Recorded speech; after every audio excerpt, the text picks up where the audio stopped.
Hi there. This series is how to be a better field target shooter in 15 minutes. And I'm taking different topics regarding field target and interviewing different shooters and getting some feedback and some tips from them on how to be a better field target shooter. Well, tonight I'm talking to Ken Hughes about elevated shots. Now, if you go to enough matches and Grand Prix, you'll encounter some match directors that like to have some elevated shots. They want to add some interest to the course, and elevated shots are kind of fun to shoot. But you'll notice that a lot of people miss high. And so we're going to talk to Ken about why that happens and what you can do to avoid that. Ken is from Georgia, and he shoots WFTF piston. And he's been shooting since 1988. So he's been around a while here in the States shooting field targets. So he's got a lot of experience, and he's got some tips to share with us now about elevated shots. So, hey, Ken, how are you doing today? Hey, Philip, how are you? I'm good. Doing good. I wanted to talk to you today about elevated shots. And I've shot with you before. You're a great shooter. You're very accomplished. You know what you're doing. You've been doing it for a long time. So, I get to a elevated shot or elevated target, and I noticed that a lot of the misses are high. And I think there's three different ways that an elevated target you have to kind of compensate for. One is the effect on the pellet, one is the effect on the shooter, and one maybe is the effect on the rifle, possibly. So first, let's talk about the effects of an elevated shot on the pellet. So whenever I come to a target that's elevated and there's a lot of high misses, why is that happening? Well, the effect of gravity is diminished because of the angle. Mm-hmm. Would probably be the easiest way to put it. So if you're shooting on flat and level, going straight out, it's got, the same effect of gravity all the way across the shot. But as the angle goes up or down, you're changing that much of it. That's what affects it. Right. So it's the gravity on the pellet is a little bit different because of that the elevation. So that kind of explain. I would think that I'm not a physicist, but I would think that also the distance to your target and the elevation.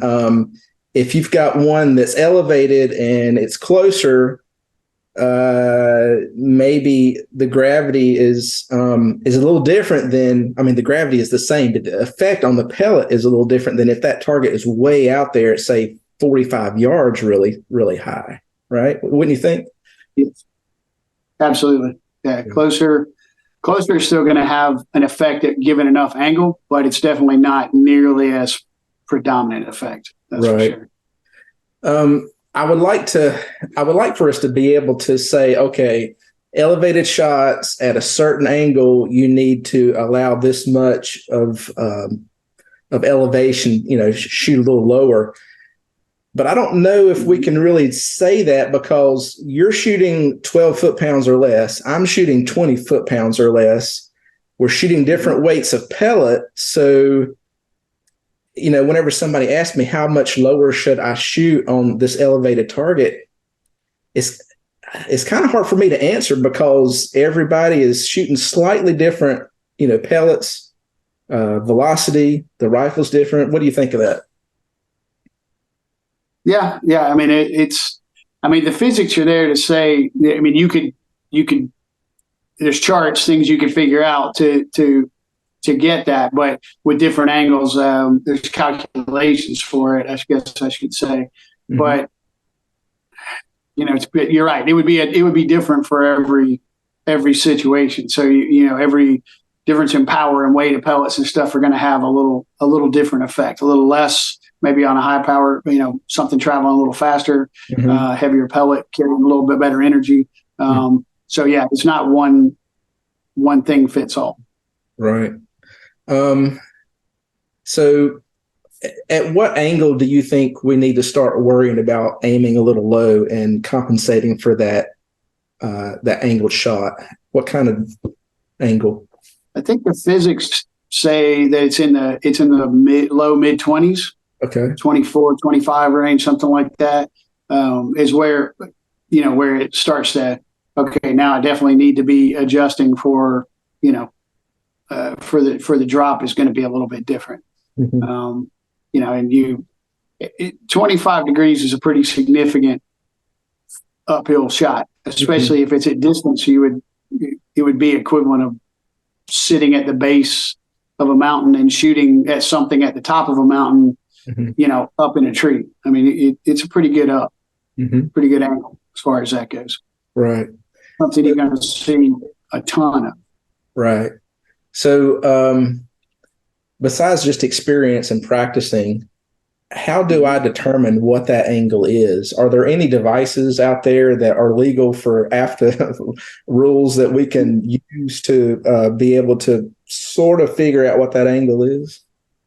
Yeah. They make mechanical inclinometers Mm-hmm. that you can put on the gun scope. Sometimes they mount to the gun, sometimes they mount to the scope. But yeah, it's you could use an iPhone, put it on the stock, do that just for an idea as far as that goes. But it's the inclinometer is the easy way if it's going to be on the gun all the time, kind of Right. thing. You can do it.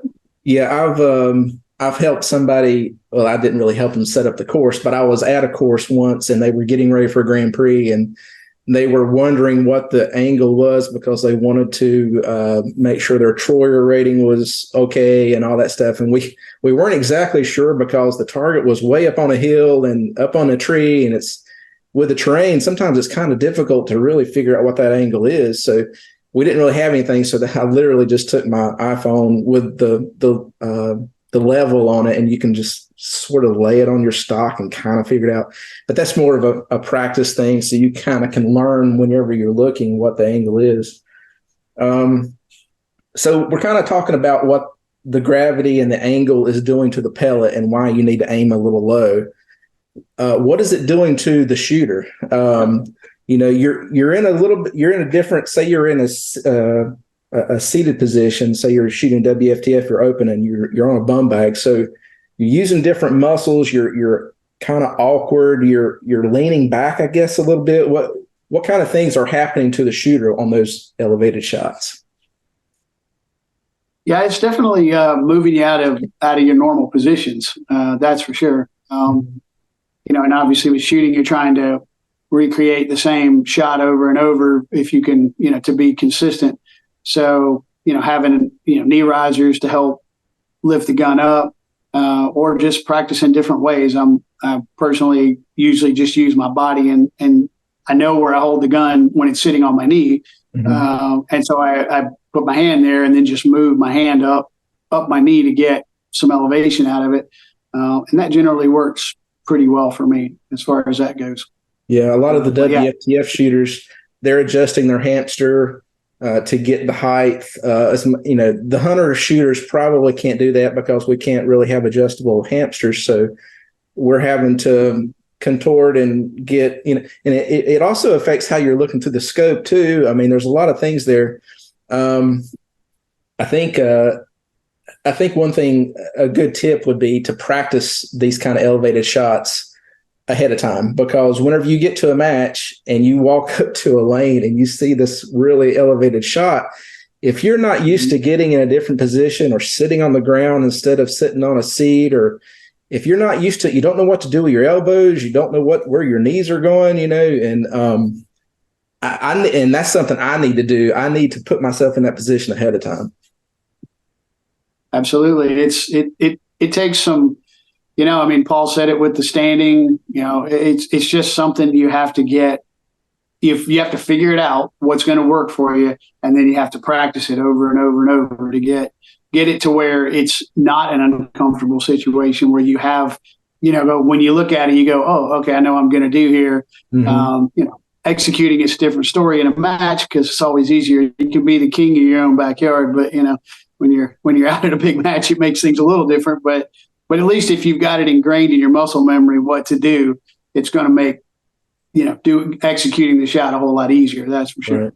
And you had a really good tip. We were talking earlier say you're practicing at home or wherever you practice, and you don't have a target that's physically up there, but you were telling me that go ahead and get down and, spot a leaf or a piece of bark on the tree up high or whatever, and aim for that and just, try to hit that spot. I thought that was a great tip.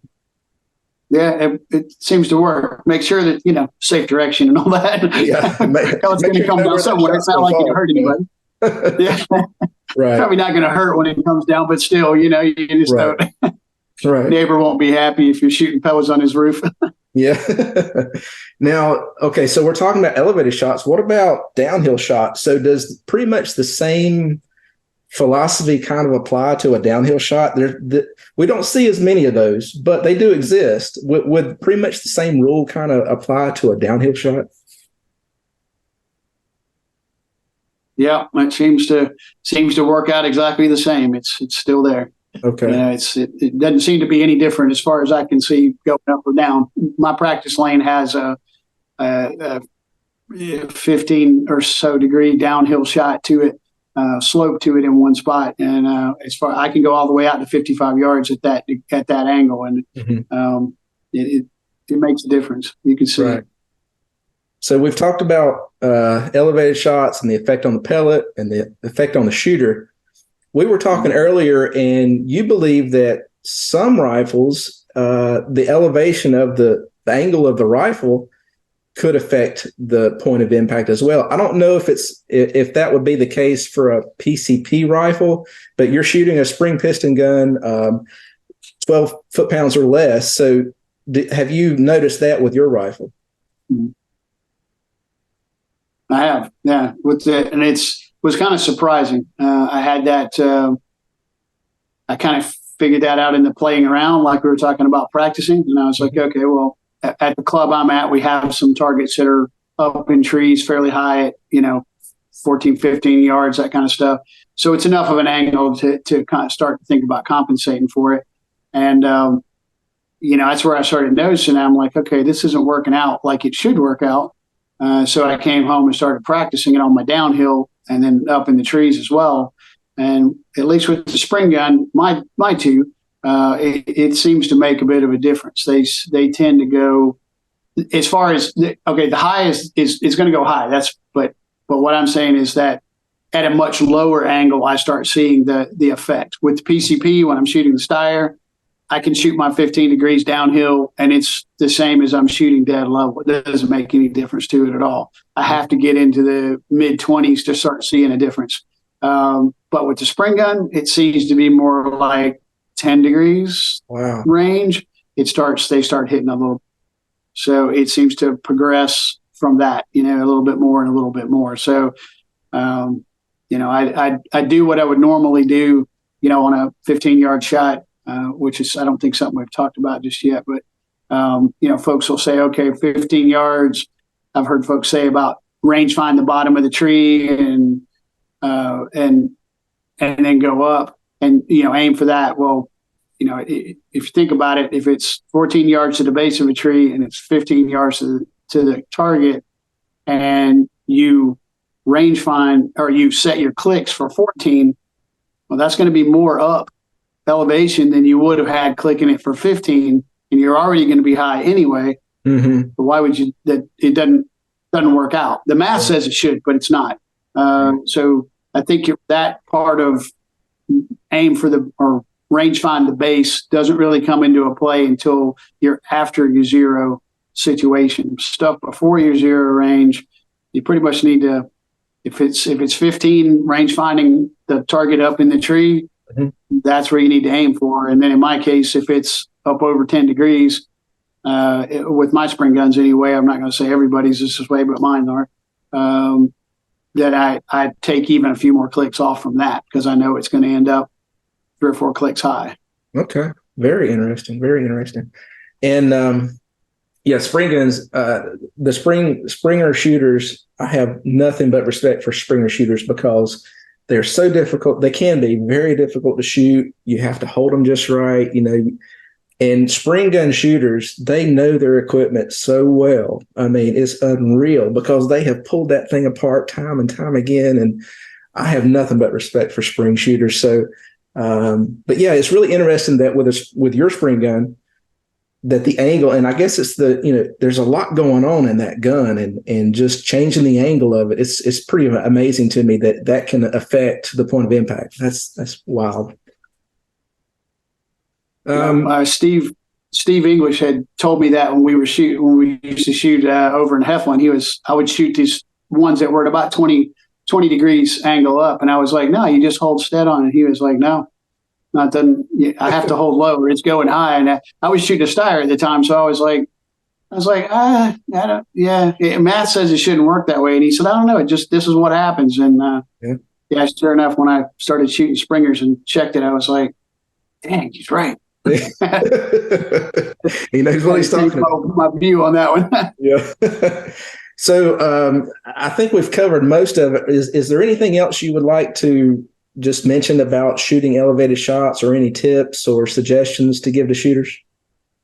Yeah, it just comes down to knowing your equipment and practicing. I mean, I don't know that it's necessary to have an inclinometer on a gun. If you get a feel for it, you'll probably do fine with it. Because like I said, you start getting in 25 degrees, you notice it. It's a very uncomfortable, shot. That's pretty good ways up. It's pretty hard. So pay attention to that. But other than that, it's just one more thing in the toolbox. You got to practice to know what's going to happen. Yeah, got to do your homework ahead of time. And, with this series, almost every one of these episodes has ended with, you got to practice. So we can't get away from it. I have noticed that. Yes. Yeah, it's one of those things, just like anything else. You put in the time. If you're looking for all the gains, you've got to pick out every little single thing you can find to be there. I mean, not that you can't enjoy it in any way you want to do it, that's for sure. But after all these years, just always looking for that. What's the next little thing I need to tweak just a hair to get that little bit better? So, the next one is more practicing in the wind. I don't know if you can ever practice too much in the wind. Yeah, that's for sure. It's just crazy to try and figure out. It's just, sometimes not too bad. There's days. I don't know. That's the thing about it. I don't know what the thing is when you have days when it's just like you can't miss. You're like, oh, okay, I see it, and I'm shooting, and it goes, and you're like, well, all right. And then there's other days you're just like, okay, who do I need some money to? This isn't working out today. All right, Ken. Well, it's been some great advice. I've learned some things, and I'm sure other people have too as they're watching this. So thanks so much for spending the time with us today and talking about elevated shots. Hey, thanks for having me on, and I've enjoyed all of them up to this point. Can continue the rest of them, I'm sure. Doing a great job, Phil. Thank you. All right. Thank you, Ken. See you. Good evening. Bye-bye.